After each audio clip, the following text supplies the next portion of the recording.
Hello, Paso, and welcome to Philosophic Dialogues from La Frontera, where we share the fun of the big questions with you. Today, we have the pleasure of speaking with Dr. Jean Morales, who is an assistant professor of history at El Paso Community College at the Mission del Paso campus.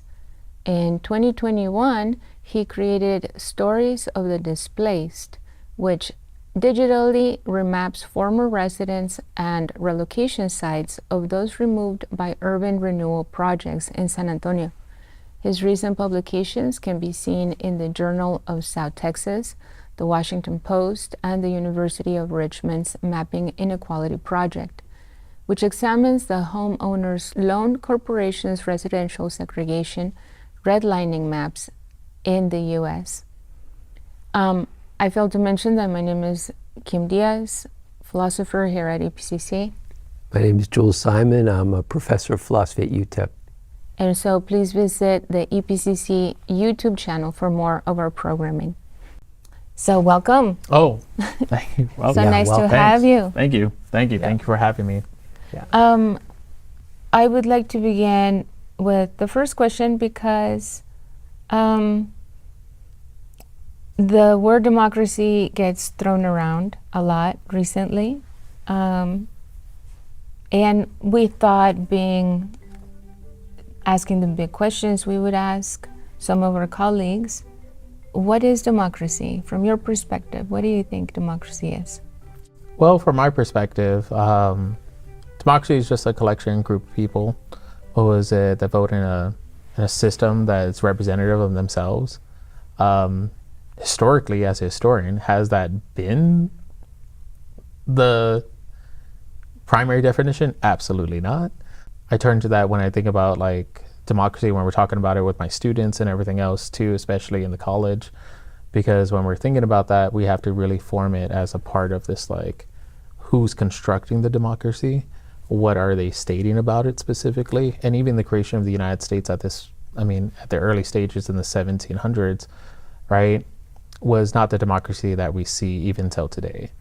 And with that, we also have to consider that the people that we want to be a part of this democracy or part of this government are not necessarily the ones participating in it by many means, whether they're not a part of the citizenry, whether they're not deemed as, quote, people, or they're not even considered for voting rights at that point in time. So what was it? When we think about democracy, it's really a part of this system that kind of gets created and developed over time. And that looks totally different for a lot of different people.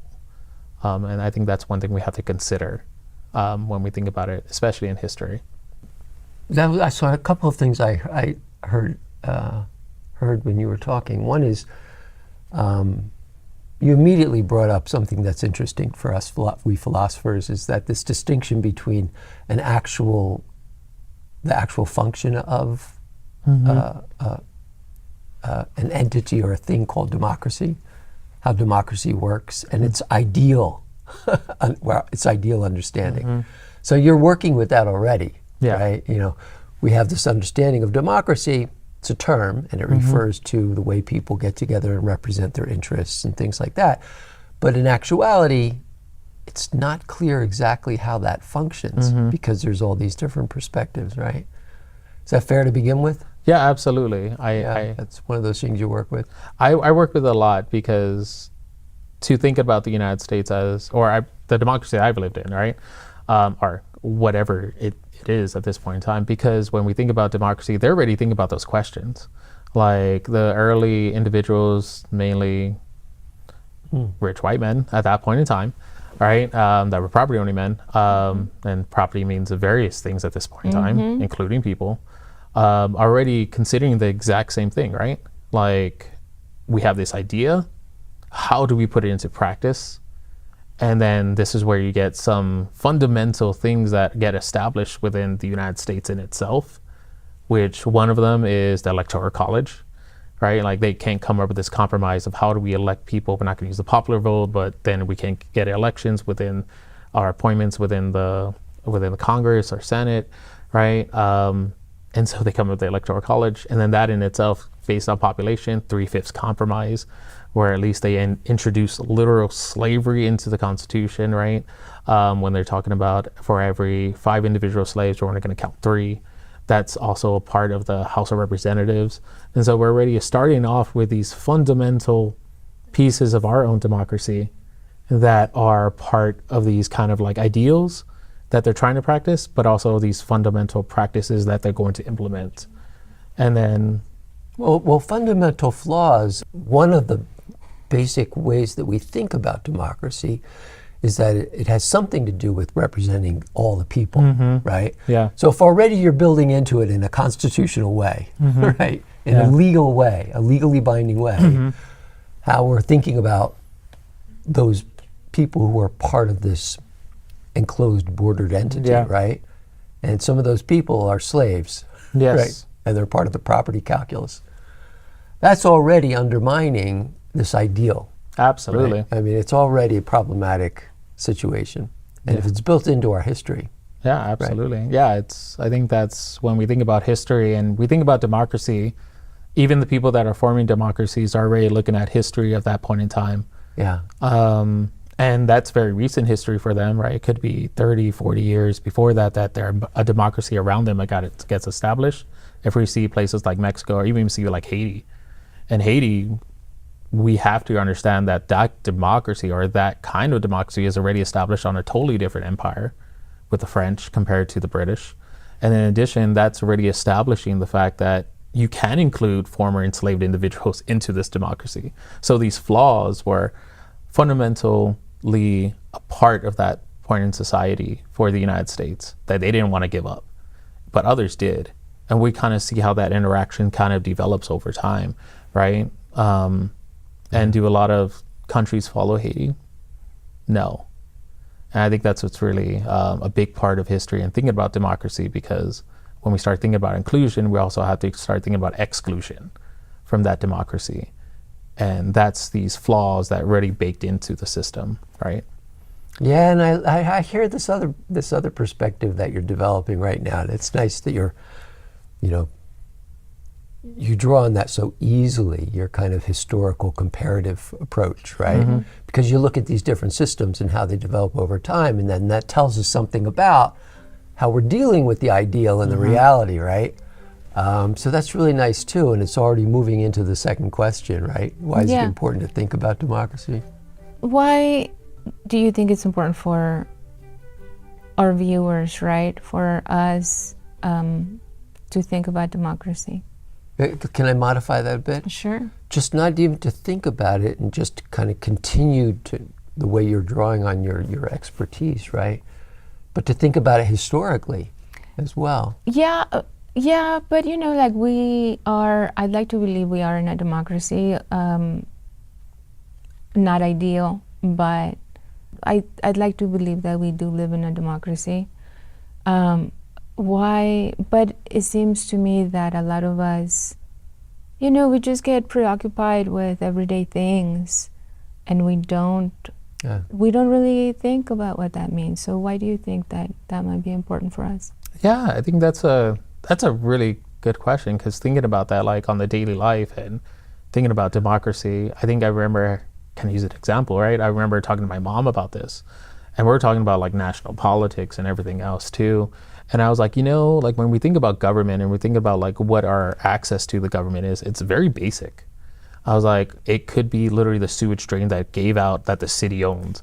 And I was like, and then your representation in that democracy or in that system, right? And for me, growing up in San Antonio, that happened to us, right? And so I was like, you're going to see very clearly that like these big ideals, when it comes down to the fundamental part, like the very, very, very small things, like this is where elections come into place. This is where this policy comes into place right here. And to be honest, like growing up and thinking about these things, I never thought about them. Why would I? They're so far apart from me.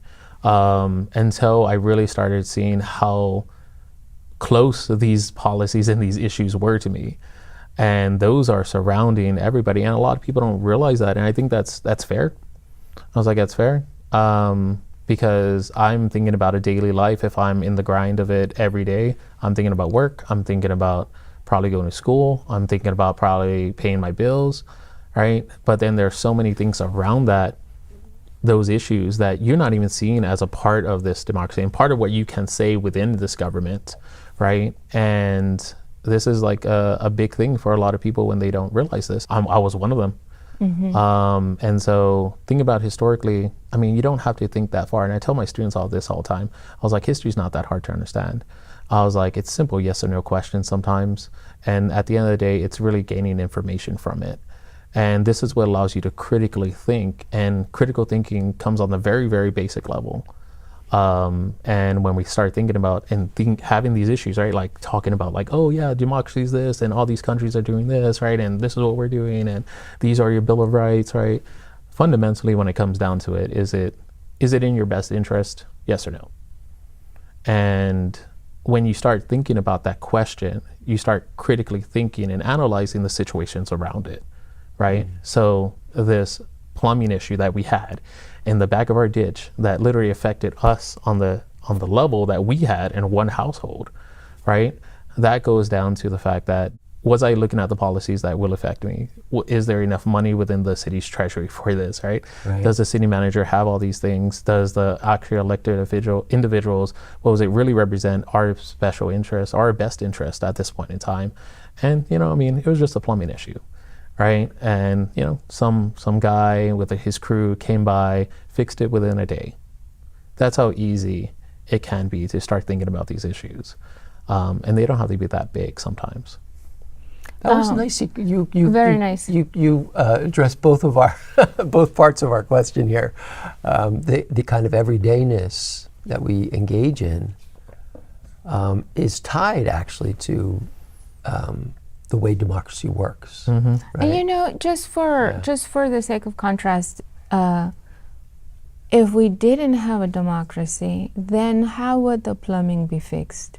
Yeah, absolutely. And this goes into the fact of matters that, like, in the democracy that we do have, that hasn't always been the case, right? And sometimes you had to pay for the plumbing, or sometimes plumbing was never there to begin with, because there was a democracy that didn't take action. Right. And so that becomes a big part of like these issues historically when we start thinking about like in civil rights and all these things, that these were like some basic issues that they're just talking about. Like, we never had access to plumbing because our neighborhood was segregated, which is terrible, right? Or our neighborhood is a low-income community that doesn't have access to clean water, right? And so when that becomes issues within all of the citizenry and the collective whole, that becomes a very big, interesting way of thinking about these things. And I tell my students all the time, I was like, strength in numbers. I was like, at the end of the day. And if you want something, you have strength in numbers. Individuals, yes, we had a household, right? And there was a system in place. Okay, that's one thing. If you never had any of these things, you're starting off from scratch. And when you start from scratch, it's a lot harder to climb up. And I think that becomes like that big part of this, because we have examples of that, right? Like, what if there was no democracy? What if there was no this? Well, we have examples from that from history, right? In these communities specifically, they didn't have access to any of these things, and they still live in a democracy. And I think that was like a big thing when we start thinking about that shift between like, okay, we have a democracy, yes, we live in one. Is it benefiting the collective whole, which is the idealism of the democracy, right? And then you start seeing those flaws within it already. And from my perspective, that's the way I come at it. Yeah. Well, I'm going to bring it back. You've mentioned your students a lot, and how you explain things. So our question is, does democracy play a role in your profession, in your life? And if so, how? Yeah, right. Like, I think when we think about democracy, right, and as a U.S. history, I always tell my students this, right? I'm like, what class are we taking, y'all? And I was like, they're like, it's just history. I'm like, no. What class are we taking? And then after a while, they're like, oh, we're taking a U.S. history class. I was like, yeah, exactly. So we're taking a U.S. history class. And for me, I don't really start to think about U.S. history until maybe a couple of days within the class, because we're really conceiving the United States being as a whole, and then democracy within it, and that kind of government system that's going to be established and these policies that are going to be established with these laws are not going to come till later, and they're figuring them out, right?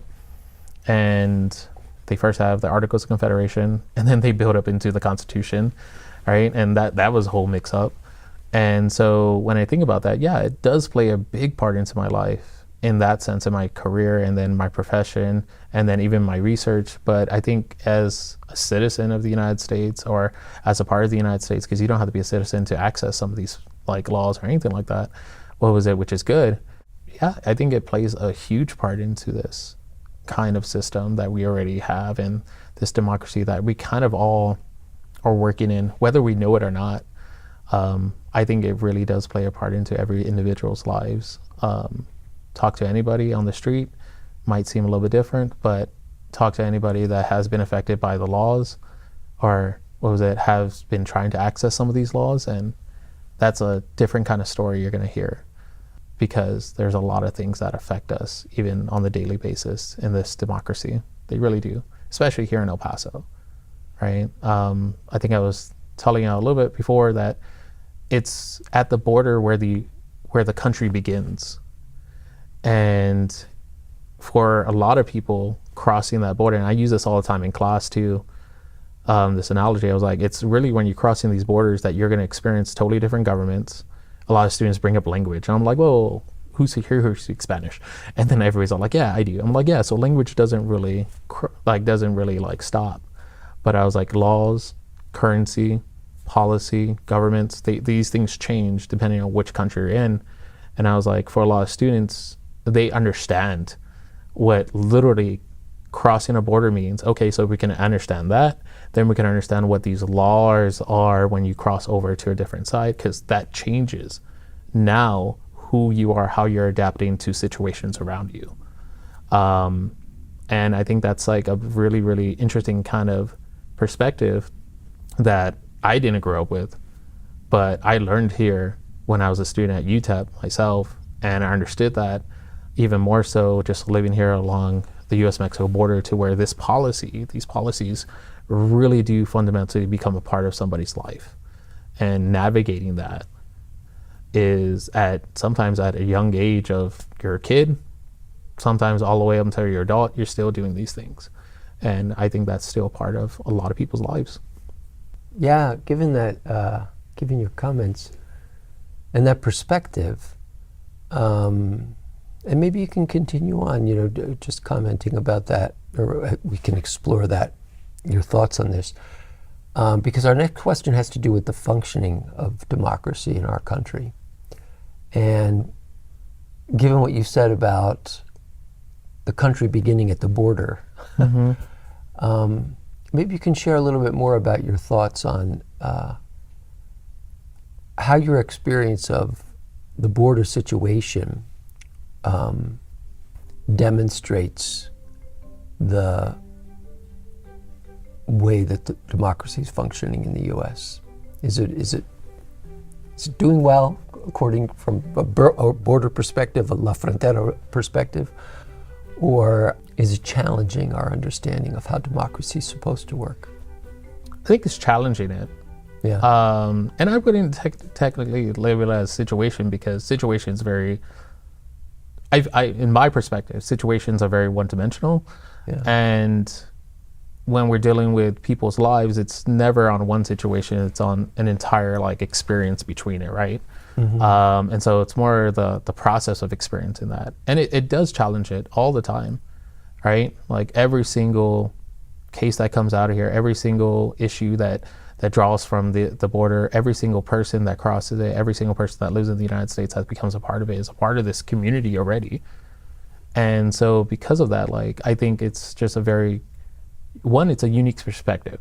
A lot of people don't have this perspective, right? But then two, that gets entrenched into how we perceive a democracy should enact, because now you're getting two different examples of democracies too, right? And it's a very unique perspective for anybody that's crossing, because you have to automatically go back to where you're at, where the situation's at, and then which country you're in at times, right? So I mean, that in itself is a very unique perspective, and challenging it we do it all the time, right? And I say we collectively, but thinking about this area of the countries, that challenges all the time. And let's not even consider the fact that we also have a state border between New Mexico.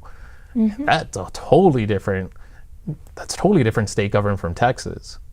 And so I think on the frontera, and when we think about these things, I think it challenges this democracy. And like I said before, national democracy gets challenged. We have a border, it's contested all the time. What was it? We have these issues along it. We have citizenship issues, we have crossing, what was it? Acts going up against people that are literally trying to live a life. And if we're thinking about ourselves as humans, like humans, we are part of the earth, one, but for policy and democracy, you're establishing the fact that you're different.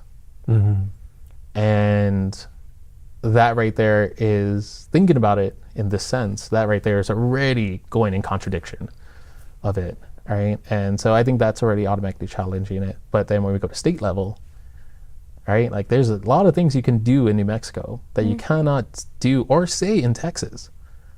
And that goes down to even the education system too, right? So, I mean, I think it's constantly be challenged. And as a historian, when we get into issues like Texas democracy and how that looks and state policy, we really have to consider the fact that, when we think about like the history of Mexican Americans, which I deal with a lot in civil rights issues, I cannot say that in some spaces. Yeah, so I want to come back to that question because Kim and I recently listened to a podcast on the Federalist Papers. Because we're big nerds. Yeah, I know, it's what we do. But it was pretty interesting. And, now that you bring up the question of, it's not just the border of the U.S. and Mexico, but it's the border of, so within our democratic state itself, right, we have these divisions that challenge how the democracy works, because we have the state lines, right? And I guess I want to push that a little bit.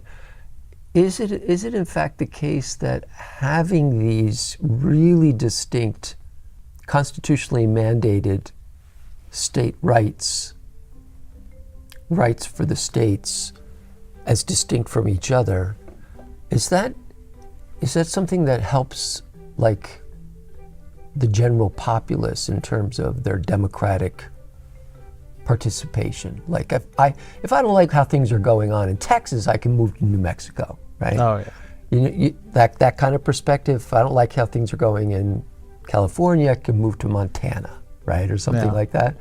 So is that something that you think is a good experiment that we're working on? That's been, hundreds of years now. Yeah. Or is it showing its fault lines, right? Yeah, for that one, I think, and this, when you said that, it automatically brought me back. I'm like, man, I was like, can I move to a new state without money? I was like, can I move to a new state without money? I'm sorry for that, but that's the employment part. theory, yeah, the right? employment. I'm like, ideally, right, yeah. ideally, absolutely. I was like, this has been a situation for me because I moved across states. I'm like, okay, I'm going to school over here. That's a different thing. But I think that becomes a really big part of it. Like, if you don't like it, you can move. And I think for the past, and I'm not even going to use 100 years, past like 200 years, the issue is, okay, moving, but that establishes colonization, colonial settlement, settler colonialism. And that was a big part. So when people draw back in history, like, I can literally move into a different space. I'm like, that context when you did that was a totally different space. And I think the experiment, and I think you hit it right on the dot right there. When you think about it as an experiment, this process of it is very unique, because then you can move to a different state where you can have employment, one, but you can also partake in totally different rights. Yeah. Which is a very unique thing about, like, the democracy that the United States is. because does it really reflect the representation of its own democracy? Yeah, right. Yeah, and that comes into totally different issues when we're thinking about, what was it, communities of color, underrepresented communities, tribal communities, right? And that perspective is, this is my home sometimes.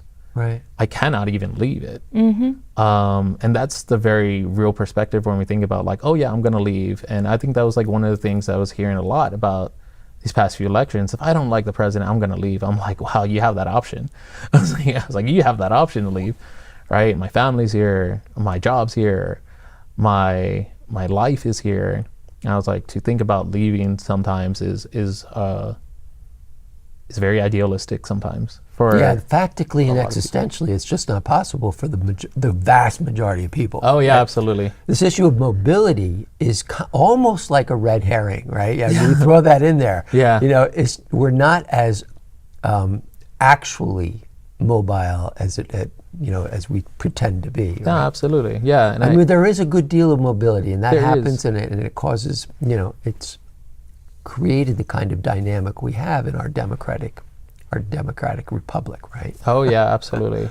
But that goes against, I think you're right, it goes against like state policy sometimes. Yeah. Right? Teachers, if I teach in the state of Texas, I'm certified in the state of Texas. If I teach in, let's say, go back to Iowa, I literally have to apply for a whole nother certification too as well. So like the policy of that, is also different. If I choose to, seek medical attention for my reproductive rights in some states, not an issue sometimes. Other states, yes. I think we can understand where we're going with that. But yes, absolutely.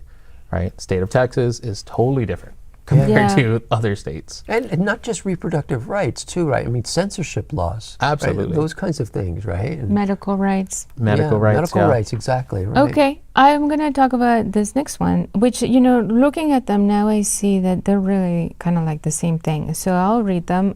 We can deepen as we go. Yeah, I'll just say everything because this is what we're naturally at, actually. The question was, what role does freedom play in a democracy? Do we have to sacrifice some individual liberties or freedoms for the sake of living in a democracy? That was one, but followed by, in a democratic system, what is the border between individual and collective rights? So we're dealing with that, right? What is the border between individual and collective rights?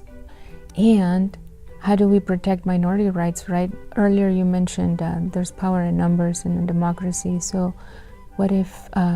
these questions are very similar, but they're a little. There's a distinction in them. They're nuanced. There's definitely a nuance in there. I mean, the issue of freedom is an important one, right? Where we're at here is the individual and the community. Right. In a democracy. Yeah. What would you like to share about that? Collective rights have what we've been talking about, access to health care, the right kind of health care, right? And if you're an individual, sometimes that's going to be challenged if you're living in one state versus another, right? I mean, that's exactly what you're saying. So anything, I mean, this is like the question framing our conversation. I believe as individuals, we do need to sacrifice some of our liberties. However, it is democracy that gives us many more rights. And so, anything that either one of you have to say about that? Awkward moment. Yeah, do you have something? No, it's an interesting question, and there's definitely, as a historian, I think you can weigh in on this, because we've had this changing idea about what the rights of say my freedom could be in this entity we live in called the United States of America, right? Or any other kind of society, the United States of Mexico, or America, Canada, America. Canadian American. The issue there is that tension between how in a democracy we have certain kinds of freedoms, right? but those freedoms also have to necessarily be restricted, right? Some freedoms. Some freedoms, but it becomes a little more complicated with the way we've set up our democracy here, right? Because of this electoral system, because of state rights and things like that, which is not the case in other societies. So they don't have the same sort of tension between individual and collective rights, right? Because I don't feel fully represented sometimes, you know, when a political person gets elected and the general populace did not support that person, right? Something along those lines. Or you can move. You can move to another country, or you can move to another state, you know? Yeah, so I mean, I feel my freedoms are not being expressed in such a way. I don't feel like there is a sense of free participation because of some of the built-in restrictions that we have in our particular form of democracy. Yeah, I can see that. I think, right, as a historian, I can give you plenty of examples, like plenty of examples of that was the idea, is to restrict minorities from the get-go, right? Like that's automatically already baked in that. And these minorities don't have to be people of color. These minorities don't have to be, people that are not necessarily able to access it. These minorities at that point in time could be like less property owning men, like or lack of property, really, or women at that point in time, right? Just to access to that. But I think there's something to be said that as the democracy and as the United States has formed as a part of it, right? And I'm just drawing from U.S. history. As the democracy has formed from a part of it, it establishes rules of law in accordance with the context of the time. And so when we think about like something so simple as the right to vote, that has changed over time from access to right to vote. And automatically for my students, for example, when I talk about, okay, well, half the population are women, yet when we start the United States, women don't even get the right to vote. And I asked them and they find out. I was like, well, when do women get the right to vote? And I was like, it's 2 centuries later. Or to take out a loan. Yeah, or to take out a loan, or to buy a house. Have their credit card. Or to buy Have a a credit house. card, I yeah, mean, that's absolutely. all recent Have their stuff, own bank actually. account. Yeah. Okay, let's come back. Okay, yeah. Right, okay, so I guess I'm just gonna go into the next question, which is, philosophers, we love to talk about truth. We even like teach our students how to do truth tables, super geeky. But what is, in yours, as a historian, what is the relationship between democracy and truth? Oh, this is a really good question. So yeah, the relationship of democracy and truth, right? Because if you take a human being at this time and space, it is not true that that instance of humanity is human. And if you take this other instantiation of the human ideal in this other time and space, now they are. So is it the case that this human being is a human being, or no? I mean, super geeky logicy, right? But so what is the relationship Between truth and democracy? Yeah, I think there can be multiple truths at one point in time. Whether the democracy of those specific places represent the truth or talk about the truth, I think that's also a big part of asking for the truth, right? And there's, going back to history, right? Because I always think about content and context, not knowing that something's happening across the world, but you asking about that question and them not telling you about that, is that a truth or not? Is that factual? Factual, yes, because they're not telling you, you already know this. And also, the truth is that they're already in these places and they're already not telling you, right? And I really talk about this when we think about like Latin America and CIA operatives and everything that's happening, because that in itself is like, okay, we're in a place that says it's democracy, but we're also exchanging that for an imposed, quote, democracy. right. And I was like, and the truth is that at that point in time it would be Cold War politics, right? Okay, these are the issues. This is why we're doing this, and leftist leaning countries and all these things. But thinking about that, Is that democratic? Is that democratic? I'm like, no, that's really doesn't really show a democracy the way the idealism would be, to where if we were collective whole and we were the people, we would definitely act for representation to oppose those things, right? I mean, if you're thinking about democracy, but the way a lot of, especially in U.S. history, a way a lot of it has worked is the fact that we are in control, or the United States is in control what democracy it has and what it wants to have. What it looks like. And what it looks like, right? And that could be a simple truth. And that can also be very wrong at the same time. And there's enough evidence to suggest both, right? And I'm definitely opposed to any of those things. Absolutely, for sure. To take away somebody's rights as citizens of a country that you don't even know or don't even have is a totally different perspective, because that also goes into our democracy, this foreign policy issue, right? Yeah. And now we're thinking about extending our democracy outside of it. And I think that's like a very big thing. And so and I mentioned settler colonialism, and I mentioned borders before, when we move across these different spaces as the United States, we are automatically already taking this form. Yeah. And that in itself is a big part of what's going to function around it. Here in El Paso, we have the salt wars that happened. And now we're thinking about property issues, right? When before we're thinking about communal property underneath Mexican and Spanish law. Now we're thinking about like actual property issues and who has access to it, when people from there have long time had access to it. But now you're bringing this form. It's inconsistent. It's inconsistent, and it's very much depending on where you're at. And that's a truth. Idealism plays a big part of it, though. Because what are you bringing with you? Anyways, but yeah, so sorry. Yes, right. but this is an interesting point, because when this subject comes up, I also, and I'm just sometimes these dialogues are like a pinball game, you know. You hit a bumper and the lights flash up in my brain, right?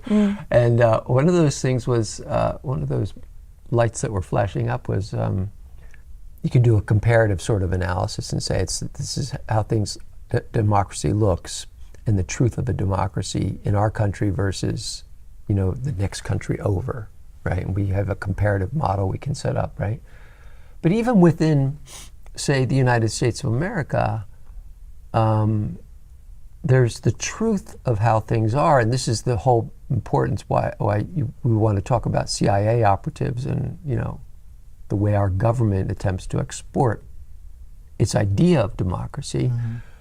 But even within our society, there are truths that are being concealed, and there's a use which seems to go against what a democratic ideal would be, the use to cover up those truths, you know, and also then to exert coercion to do so. You know, besides that there's a truth, right, and we're covering it up, right? And that seems to go right against, like, at the heart of democracy, which, you know, is this free expression of a people and their understanding of ideas. And if you're, you know, coercing people to believe one thing and not allowing that kind of free expression, that seems like something that's also really problematic. Doesn't seem democratic to me.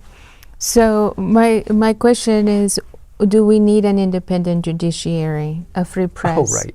That's the, right? yeah, these lead one to the other, We're right? speaking about exchange of information. So the freedom of speech, a free press, obviously the right to vote. They're big questions, but what is their relevance for a democracy? Like, so to have a free, outside of the three branches of government, judiciary? Or an independent, no, within, but, you know, independent of obviously whoever's in power, you know? Yeah, so independent from politics, basically, in that sense. Yeah, like a free press. A free press has to be independent in some way. Yeah, I think, right? I believe so. In theory. Yeah, in theory, yeah, like there's a lot to that, right? I think it goes down to the fundamental question of, how do humans think? And it's like, Yeah, nice. yeah, and it's, what do y'all think about that? Like, if we're thinking about that and we're putting humans in just like anybody else, like a person in these positions, of course they're going to think independently. Of course they're going to do these things. We want them to think otherwise to support the judiciary branch, like the judicial branch, for example, like the Supreme Court. Like, they're just human and they're living within the context of the time period. I'm not saying that they're right, because there's a lot of times they're wrong. Literally, Plessy versus Ferguson, right, establishes separate but equal, right? And then you overturn that the next century, which ends segregation. But that also changes a lot of things. Like, to have that kind of perspective that they're independent of anybody and then we have this idea that they should be, is also not really taking into consideration that they're humans already established with their own ideas before they even take office. And so, going back to y'all, what do y'all think about that? I'm idealistic, but I'm also I'm more on the practical side, and we joke, he's more on the idealistic side. But one of the questions that we have is, what is the ethical justification for democracy? I like the values. For me, you asked, what do I think about that? I like the values of the way that democracy has been expressed here in the United States, of the experimentalism aspect and the dialogue aspect. Obviously, dialogues from La Frontera, right? The experiment, because we are human beings and we make mistakes. Not just as individuals, but collectively, we have been known to, we're fallible, right? And I like that, so it's not, the claim is not that we're gonna always get it right, but that we have the ability to see that that was a mistake. Let's experiment something different, and let's see how that goes. Yeah. Right? And hopefully everybody's on board for the sake of everyone, so that we can keep growing, right? And the dialogue aspect for me is very valuable, because it's this, you mentioned at one point, there can be different truths. And so this plurality of perspectives, I value that in a democracy, in my ideals of democracy. Like, in practice, is it true? But when we open it up and we're plural about the perspectives, I think it makes the whole better. I have some other thoughts on it as well. I think it's important that we have, democracy is a form of self-government that has been, and in our case, is structured by an independent constitution. I mean, the Constitution was written by humans, right? And so that's like the starting point, that we wrote this thing and we're going to attempt to live up to the ideals. But the fact that it was written by humans to begin with already means that it's a flawed document. Yeah. Right? I mean, so there's right, that's something that needs to, that's, I'm an anti-literalist in that case, an anti, the things that we create for ourselves, like a democratic governing system, need to be always in this process of formation. And the truth always has to be measured according to, our growing understanding. Yeah. Right? It's something like that. I think there's lots of challenges in our society, and what it comes down to for me is coming back to that issue of enforcing ideas.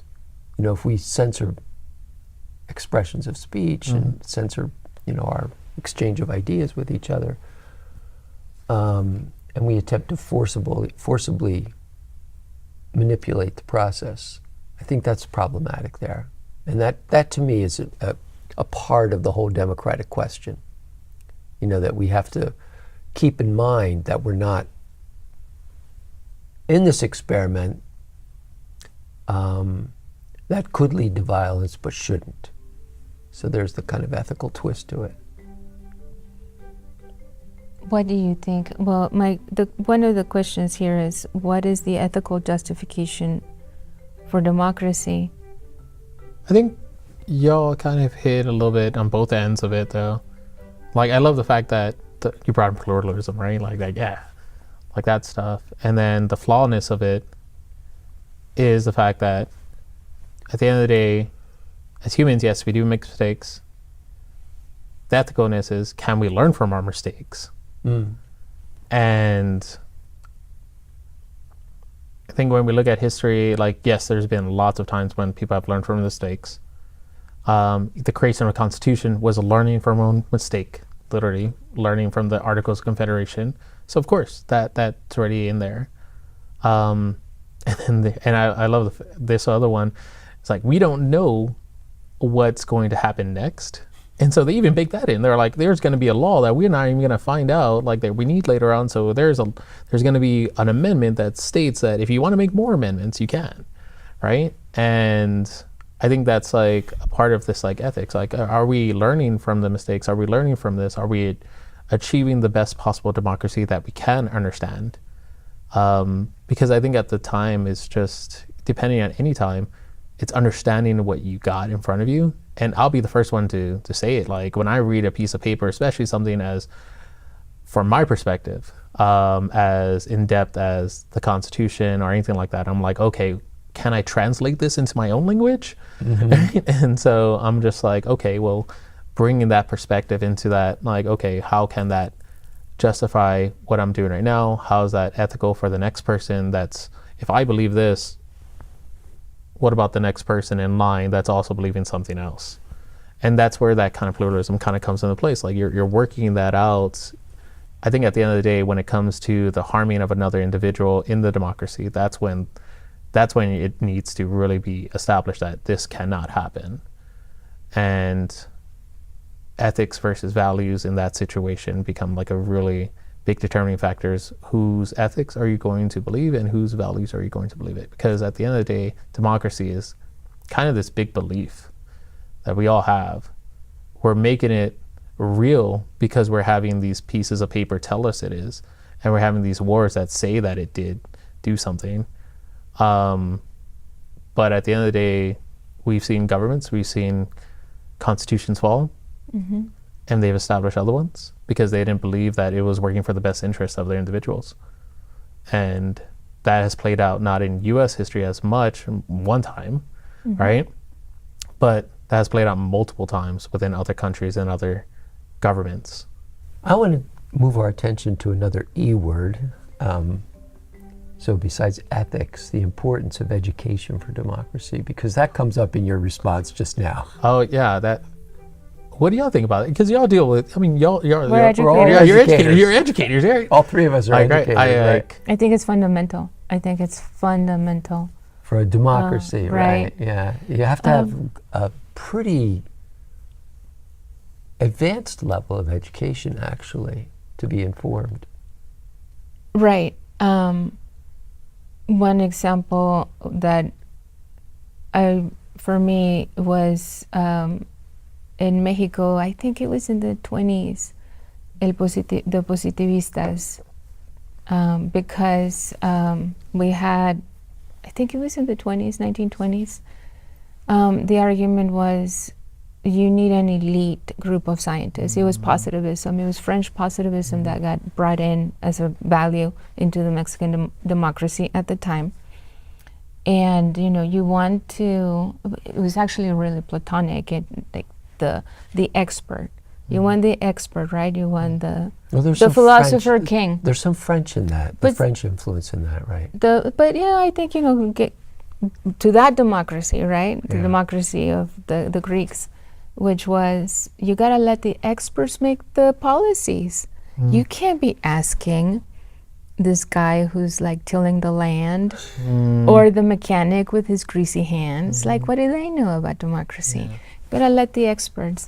And of course, I mean, it makes sense, but no, for me, no, it doesn't make sense.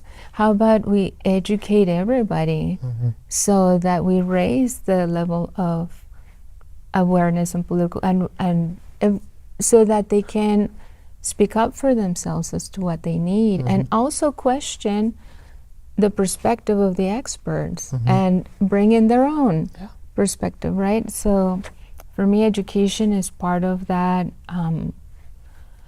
I talk about public education in my classes, public, like the right to vote for women, right? Well, public education is actually, we take it for granted, but it was not a thing. So who was getting educated? Yeah. And who was making up the policies? Yeah. So let me add one thing before you respond. Part of that issue is that the educational part is that there is a basic level of education that's necessary in a democratic society. And we have to have a commitment to education. And because it's part of one of the things you said at the very beginning of our dialogue. You linked democracy to participation, right? And if you're going to have a full-bodied participation, you need participants who are educated enough to make informed decisions, right? So how is that problematic here in our society? Or is it? I don't think it's quite working quite right. I used to be a high school government teacher. Yeah. Right. That was like one of my many lives I've lived. But yeah, I used to be a high school government teacher, and I think it's at the tail end of any public education system, at least in the state of Texas. It's literally at the tail end of your experience in K through 12. It's the last class you take as a senior for social studies. Right, that in economics. And I'll be honest, I'm not the biggest economics guy, right? I can talk about government, I can talk about these things, right? And I've seen it firsthand, like when students understand the topic, it's the education part, right? The light goes off, light goes on, where light wasn't there, where like, oh yeah, this is where the First Amendment comes in. They know what it is, right? And because maybe they've been like understanding of it, maybe some along the lines. And I tell my students, I was like, your mind's very interesting. Right? Like you have memory that you haven't used, and you have experiences, and you have all this history in there that when something like connects to it, it automatically goes back to like, oh yeah, I learned that before. Right? And so for thinking about that, yeah, I think that in any democratic society, what's more democratic than actually educating its people? Right? Like what's more democratic that in history, for sure, that has not been the case. Right? And there's definitely different types of education that you would agree with at certain times, and there are certain educations that people would not have because of that, whether that's a language barrier or whether that's also a part of just segregation in public schools. Right? And when we think about like education as a part of this like fundamental part, it's really easy to explain some of these things. Now, do you have to have a certain level of understanding of how to work that out? Maybe, like when it happens, maybe, I think so, right? If I say I plead the fifth, right, like that's something that can be used in court and can be used with an officer, right? And to kind of have that understanding, you need to know what context is for that, right? And that's probably another different level of education from understanding that, from knowing it into understanding where you can use it. Yeah. Right. Very nice. We're almost at the end of our time together, and add one more thing to the education, but then also this other one. I think it's also in the education that in the classroom, we model our democracy. We can, and in the back and forth between how we are speaking with each other or to each other, right? This democratic ethos, we learn it as students and we transfer it in and of itself, right? And so speaking of values, our last question, we just leave the best one for the last 3 minutes. What is the connection between happiness and democracy? What do you think? When I think about that, I kind of go back to a Cold War, right? Like, where does this question come into place, right? Like, okay, does democracy equal happiness? It's stated within some of the opening documents of this own country, right, of the United States. Everyone has a right to be happy. Everybody has a right to be happy. But I mean, if we didn't even think past that question, it was everybody has a right to property, which would equate into like kind of this happiness of sorts. But yeah, I mean, like, am I happy right now in this democracy, right? It depends on the day. It depends on the day, right? If somebody were to do a survey, like they have done surveys and statistical analysis of are people happy in this democracy, right? I mean, it really depends on the time and space and what you're thinking about. Can happiness equate a better democracy, or can democracy, change your happiness within it? I think, depending on the policy that favors you, that you could be happy about it. Depending on the amendment that doesn't favor you, you cannot be happy about it. Let's go back to prohibition. How many people are happy that like alcohol was not being sold, right? But that's just like one of these things, right? Like just happiness, and happiness is so broad, right? And I tell my students when we go into this, I was like, happiness. I was like, life, liberty, and the pursuit of happiness. Like, what is happiness to you? Because that happiness depends on who you are. This whole franchise of voting has a lot to do with that question as well. Because if you're not happy, you want to change things, you can go out and vote and change people who make policies, right? People who represent us to make policies. Yeah. What about y'all? What do y'all think? Considering the alternative, I'll take democracy. It's like yeah, no, I'm happy. I'm happy with where we're at. I know that there's problems that we can continue to work at. Yeah. With how this experiment is working out, right? So we need to continue to work at it. Yeah, absolutely. Yeah. On that note, we would like to thank Dr. Jean Morales. Thank you again. Yeah, thank you very much for joining us. This has been Philosophic Dialogues from La Frontera. Kim Diaz, Philosophy, EPCC. Jules Simon, Professor of Philosophy at UTEP. Join us next time.